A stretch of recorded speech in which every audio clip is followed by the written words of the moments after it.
Bon, ben, on se retrouve avec le chef Ludovic qui va nous montrer comment ouvrir des Saint-Jacques. Ça Voilà, paraît donc, simple, mais il vaut mieux le savoir. pour les voitures des Saint-Jacques, on a la Saint-Jacques comme ci, comme cela.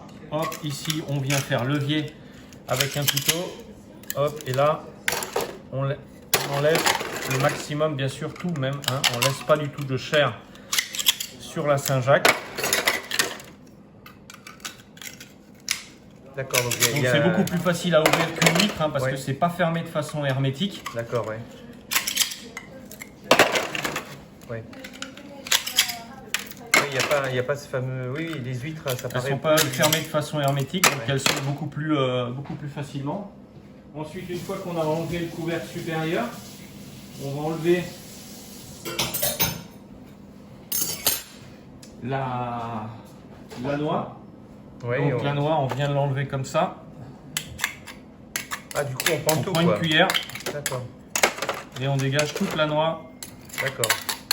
Ça, c'est... Et ici, ce qui reste, c'est juste le nerf qui attache la noix. Tu les as cuites comment là, pour les ouvrir? Elles sont pas Tu cuites. les as cuites ou pas? Ah non, elles sont crues là. Elles sont crues, hein, ouais. Ah ouais, bien sûr. Avec un couteau. Voilà, d'abord le couteau pour enlever la... Oui, la cuillère, La- c'est ce qui reste de plus. Et la cuillère, c'est ce qui est le plus simple, de façon à ce qu'on puisse avoir aucune partie de Saint-Jacques qui reste collée sur le... Ah oui, alors Ensuite, ici, on vient passer le doigt entre le nerf et la noix. Oui. Et elle se dégage. Ah, d'accord, on jette tout le reste. Hein, ça, Voilà. c'est pas Alors là, mangeable. on peut faire des fumées avec, hein, bien sûr. Le corail, là, il n'y en a pas. Ah, il n'y en a pas. Ouais. Ah oui, si on a, Là, tu le mets de parfois, côté. vous avez les Saint-Jacques qui sont coraillés, parfois pas. Ouais, on peut garder Ça le se corail. dégage bien, oui. Le corail, vous pouvez le garder. Ouais, ça C'est un goût qui est un peu spécifique. Moi, je sais que personnellement, je suis pas fan. Si je peux éviter d'en avoir, je l'enlève et puis j'en fais une sauce. Oui, c'est ça. Mais moi, le manger, franchement, je préfère avoir une plus belle noix qu'avoir une Saint-Jacques coraillée. Ouais, c'est vrai que la texture du corail, elle est un peu granuleuse. C'est pas très... Ouais, Moi, je l'aime pas trop non plus. Et Moi, je trouve que rien ne se ça, perd, tout se transforme. je trouve donc que c'est ça bien. amène pas un plus à la Saint-Jacques, quoi. Ça, Au goût. au goût de Saint-Jacques, exactement. Ensuite, on vient la rincer. Ouais, on les passe quand même sous l'eau, ouais, ça dénature pas le Ah oui, goût, on rien. peut les passer sous l'eau parce Ouais, que ouais. c'est que du sable. Hein. Et oui.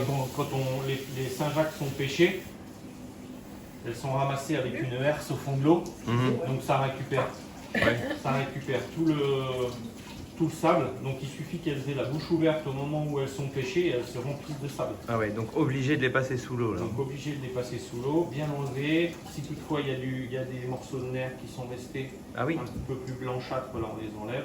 d'accord. Voilà. Après, ensuite, on les fait retremper.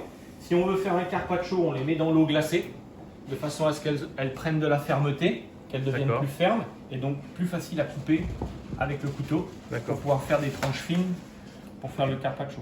Ah, c'est pour la découpe alors qu'on les congèle souvent. Non, pas les congeler, j'ai pas dit les congeler, hein. J'ai dit les mettre des glaçons dans l'eau. Ah oui, d'accord, ok. C'est pas pareil. Ah oui. Ah oui, on les met pas dans le congélateur Ah non, 10 minutes, quoi. Ah non, non. Pour les raffermir. Non, on les met dans l'eau. Sacrilège. On les met dans l'eau glacée. D'accord. Non, alors 10 minutes dans le congélateur, ça leur fera rien du tout. Ouais. Mais bon ça n'a pas d'intérêt pour la découpe. C'est D'accord. mieux de les mettre dans l'eau glacée.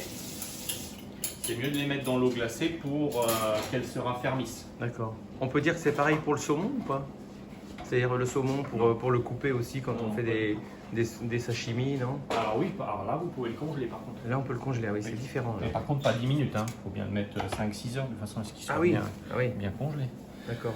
Et après vous le laissez décongeler et quand vous arrivez à trouver la bonne texture, tac, vous coupez, ça vous permet, mais l'important de congeler, c'est que ça permet de tuer les parasites. Oui, voilà, c'est ce qu'on dit. Hein, ouais. Maintenant aujourd'hui on conseille fortement De congeler dès qu'on fait de du congeler poisson dès qu'on cru. fait du poisson cru.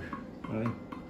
Donc même si on l'achète frais au marché, il faut quand même le congeler et le Exactement. décongeler. À moins que le poissonnier l'ait déjà congelé. Hein. Parfois, vous avez des Ah oui. saumons, pas des saumons, des thons qui arrivent sur les bancs, Ah oui. Oui, des fois, qui il sont arrive déjà pas. congelés. Donc c'est noté. Ah, donc il faut parler Poisson avec son décongelé. poissonnier. Ouais, Ouais, ouais. d'accord. Le poissonnier note Ah oui, c'est vrai, ouais, bien. sur l'étal. Il marque Exact. thon décongelé. Comme ça, Exact. vous savez que vous pouvez l'utiliser. C'est vrai, oui.